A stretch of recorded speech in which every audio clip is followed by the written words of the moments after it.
আসসালামু আলাইকুম রহমতুল্লাহ। প্রিয় দর্শক, জুলাই যোদ্ধাদের জন্য অশনি সংকেত আমরা দেখতে পাচ্ছি। ধানমন্ডিতে হামলা,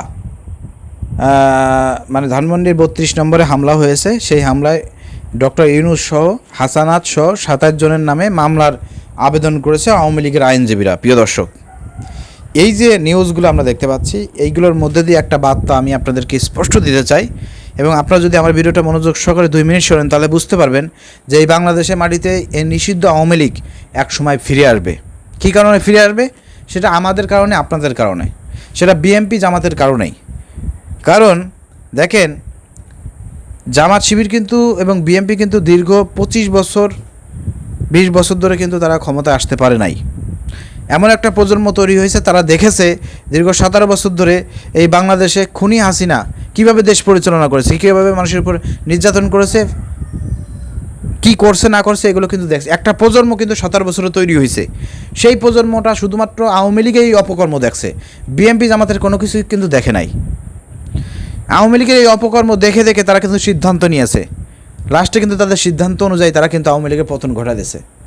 তো আজকে আওয়ামী লীগ নিষিদ্ধ, ঠিক আছে, কিন্তু বিএনপি জামাত এখন সরকার দলের বিরোধী দলে আছে। যেভাবে বিএনপি দেশ পরিচালনা করতেছে এবং যে পথে হাঁটতেছে, যেভাবে চলতেছে আওয়ামী লীগ স্টাইলে, এভাবে যদি চলতে থাকে তাহলে আগামী 17 বছর 20 বছর যদি বিএনপি এবং জামাত বাংলাদেশের ক্ষমতায় থাকেও এবং আওয়ামী লীগ নিষিদ্ধ থাকেও, তাহলে এমন একটা প্রজন্ম তৈরি হবে 17 বছর অথবা 20 বছর ধরে, যে প্রজন্মটা দেখবে এই বাংলাদেশে বিএনপির শাসন, জামাতের শাসন, এবং তারা কিভাবে দেশ পরিচালনা করতেছে। তো সেই জায়গায় যদি বিএনপি ঠিক মতন দেশ পরিচালনা করতে ব্যর্থ হয় এবং তারা যদি ফ্যাসিবাদের পথেই হাঁটে এবং নব্য ফ্যাসিবাদ পরিণত হয়, তাহলে দেশের জনগণের কাছে কিন্তু, অথবা যে নতুন জেনারেশন তৈরি হবে সেই জেনারেশনের কাছে কিন্তু বিএনপি কালার হয়ে যাবে এবং ফ্যাসিবাদ হিসেবে তারা কিন্তু প্রতিষ্ঠিত হবে। তখন কিন্তু দেশের জনগণ আবার এই বিএনপির বিরুদ্ধে কিন্তু আন্দোলন করবে, বিএনপিকে ফ্যাসিবাদ বলে আখ্যায়িত করবে। ভালোভাবে চালালে সেটা তো অন্য কথা, কিন্তু ভালোভাবে চলার মতন কোনো সিস্টেম আমরা দেখতে পাচ্ছি না। সেই পথে বিএনপি হাঁটতেছে না, তাদের লোকজনও হাঁটতেছে না। ঠিক আছে, তো ভালো হওয়ার সম্ভাবনা 1% নাই, এরকম একটা অবস্থায় আছে। তো সেই জায়গা থেকে 20 বছর পরে হইলেও যদি একটা প্রজন্ম তৈরি হয় বিএনপি বিরুদ্ধে, জামাতের বিরুদ্ধে, তখন কিন্তু ওই প্রজন্ম আন্দোলন করে, সংগ্রাম করে, পতন ঘটিয়ে ওই নিষিদ্ধ ঘোষিত যে আওয়ামী লীগ থাকবে, তাদের তো কার্যক্রম দেখে নাই ওই নতুন প্রজন্ম, তাদেরকে কিন্তু আবার ফিরিয়ে আনবে। তাদেরকে যখন ফিরিয়ে আনবে ওই প্রজন্মটা, তখন এই যে 20 বছর আগে যে জুলাই সংগঠিত হয়েছে, যে সব কর্মকাণ্ড ঘটেছিল, আওয়ামী লীগের পতনে যারা ভূমিকা রেখেছিল, তাদের কিন্তু ফাঁসি হবে। অতএব এই যে আমি এইটা কেন অনুমান করলাম বুঝছেন, এই যে ডক্টর ইউনূস তো ওই সময় হয়তো থাকবে না, আল্লাহ মালুম, কিন্তু এই যে হাসানাত সহ, সারজিস আলম সহ, এই যে এনসিপির নেতারা, জামাতের যেসব তরুণ নেতারা আছে, বিএনপি যারা আছে তরুণ নেতারা, যারা এই জুলাই আন্দোলন সংগ্রামে নেতৃত্ব দিয়েছে, ছিল, ছবি আছে, ফুটেজ আছে, ভিডিও আছে, ওরা কিন্তু ওই সময়টা কিন্তু বিপদে পড়ে যাবে।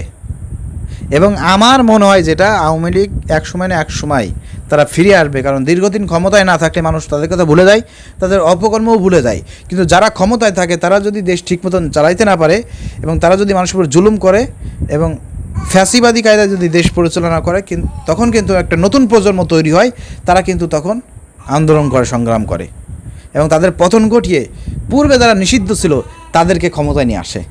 এটাই হচ্ছে বাস্তবতা, এটাই হচ্ছে ইতিহাস। ঘুরে ফিরে কিন্তু এভাবেই হয়ে আসতেছে বাংলাদেশে। অতএব 20-25 বছর পরে আওয়ামী লীগ ফিরে আসবে না, এই গ্যারান্টি কেউ দিতে পারে না। এবং তখন যদি ফিরে আসবে, আসার পরে তখন কিন্তু এই জুলাই যোদ্ধা সহ যারা আছে, হাসানাত আবদুল্লাহ সহ, সারজিস আলম, ওই সময় তাদের বয়স হবে কত, 60 বছর ধরেন, অর্থাৎ 50+ বয়স, ওই সময় কিন্তু তারা বিপদে পড়বে। অর্থাৎ এটা কারোর জন্যই এইগুলো শুভকার আমি দেখতে পাচ্ছি না।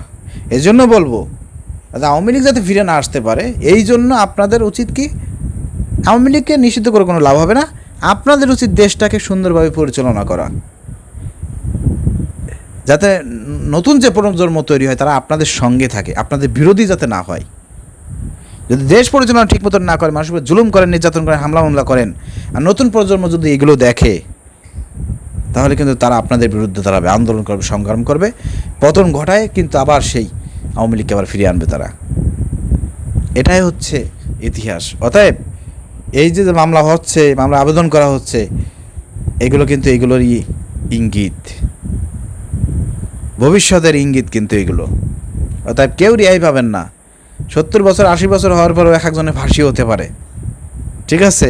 ওই সময় দেখা যাবে যে পুলিশ হত্যা দিবস পালন করে না আওয়ামী লীগ ফিরে আসলে সব পুলিশ হত্যা দিবসে পুলিশ হত্যার মামলায় ফাঁসায় সব জুলাই যোদ্ধাদের কিন্তু একবারে ফাঁসি দেবে, মনে রাখেন। অতএব আগামীতে দেশটা ভালোভাবে না চললে পারে এই পরিণতি আপনাদের ভোগ করতে হবে। যদি দেশ ভালোভাবে চলে, আওয়ামী লীগও ফিরে আসতে পারবে না, আপনাদের এই পরিণতি ভোগ করতে হবে না।